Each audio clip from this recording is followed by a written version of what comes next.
जरा एक ऐसी दुनिया के बारे में सोचिए जहां खाना तो है पर उसे बनाने में किसी जानवर को कोई नुकसान नहीं पहुंचता, और जहां हम यानी इंसान दूसरे ग्रहों पर भी रह सकते हैं। सुनने में किसी फिल्म की कहानी लगती है ना? पर आज हम दो ऐसे ही जबरदस्त प्रयोगों के बारे में बात करने वाले हैं जो इस भविष्य को सच बना सकते हैं। चलिए देखते हैं कैसे। आगे चलकर हमारा खाना कहाँ से आएगा और हमारा घर कहाँ होगा, ये कुछ ऐसे सवाल हैं जो पूरी इंसानियत के लिए बहुत मायने रखते हैं। और आज हम इन सवालों के जवाब ढूंढने की कोशिश करेंगे दो बहुत ही हैरान कर देने वाले वैज्ञानिक प्रयोगों के जरिए। तो हमारी पहली कहानी शुरू होती है खाने से।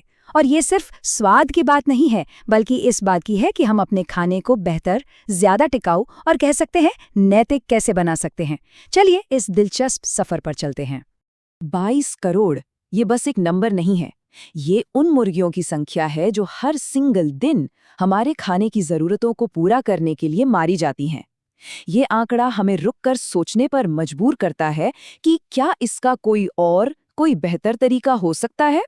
तो इस बहुत बड़ी चुनौती का एक क्रांतिकारी हल सामने आया है, लैब में बनाया गया मीट। अपसाइड फूड्स नाम की एक कंपनी है जो असली चिकन मीट बना रही है, लेकिन बिना किसी पक्षी को मारे। अब सवाल यह है कि आखिर ये होता कैसे है। सुनने में ये किसी साइंस फिक्शन मूवी जैसा लगता है, पर यह सच है। देखिए, सबसे पहले एक अंडे से कुछ कोशिकाएं मतलब सेल्स लिए जाते हैं। फिर उन सेल्स को एक ऐसे माहौल में रखा जाता है जहां उन्हें सारे पोषक तत्व मिलते हैं, ठीक वैसे ही जैसे मुर्गी के शरीर के अंदर मिलते हैं। और बस ये सेल्स बढ़ते बढ़ते असली चिकन मीट में बदल जाते हैं। कमाल है ना? और इसका फायदा सिर्फ जानवरों को ही नहीं है, ये हमारे लिए भी बहुत अच्छा है। सोचिए, खाने से होने वाली बीमारियों का खतरा कितना कम हो जाएगा। हमें ये चिंता करने की जरूरत ही नहीं होगी कि हमारा खाना सुरक्षित और हेल्दी है या नहीं। ये आने वाले कल के लिए एक बहुत ही सस्टेनेबल तरीका है। लेकिन सबसे बड़ा सवाल तो यही है, क्या इसका स्वाद असली चिकन जैसा है? तो जवाब है हाँ, बिल्कुल वैसा ही। जब लोगों को बिना बताए इसे चखाया गया तो कोई बता ही नहीं पाया कि ये लैब में बना है या पारंपरिक चिकन है। मतलब स्वाद, बनावट, सब कुछ एक जैसा। और ये समझना बहुत जरूरी है कि ये चिकन का कोई विकल्प या कोई नकली मांस नहीं है। नहीं, ये असली चिकन है, बस इसे बनाने का तरीका ज्यादा बेहतर और ज्यादा जिम्मेदार है।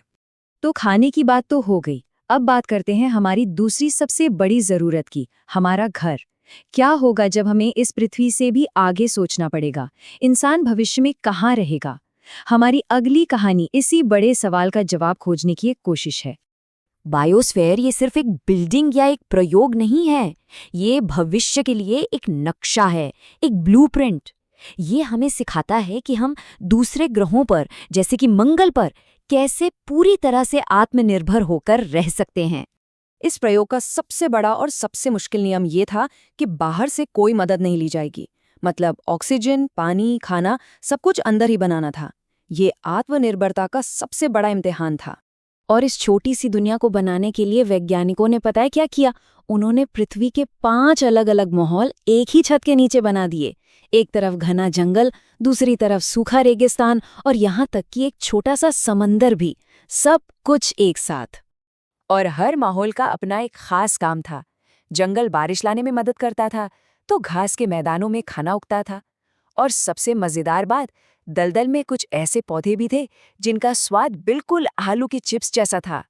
इस प्रयोग से एक बहुत जरूरी और थोड़ी हैरान करने वाली बात पता चली। पेड़ों को मजबूत बनने के लिए हवा का चलना भी जरूरी है।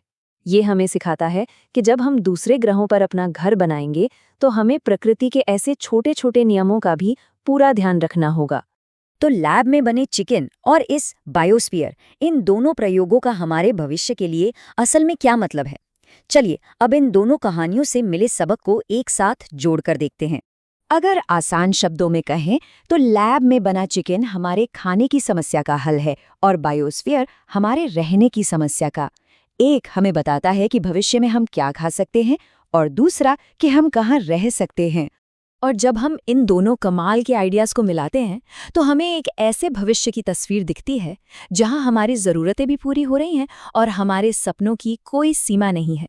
एक ऐसा भविष्य जहां हम सच में सितारों तक पहुंच सकते हैं। तो अब सवाल ये है कि जब ये टेक्नोलॉजी सिर्फ प्रयोग न रहकर हमारी जिंदगी का हिस्सा बन जाएंगी, तो हमारी दुनिया कैसी दिखेगी? ये सवाल हमें एक बहुत ही रोमांचक भविष्य की कल्पना करने के लिए छोड़ जाता है।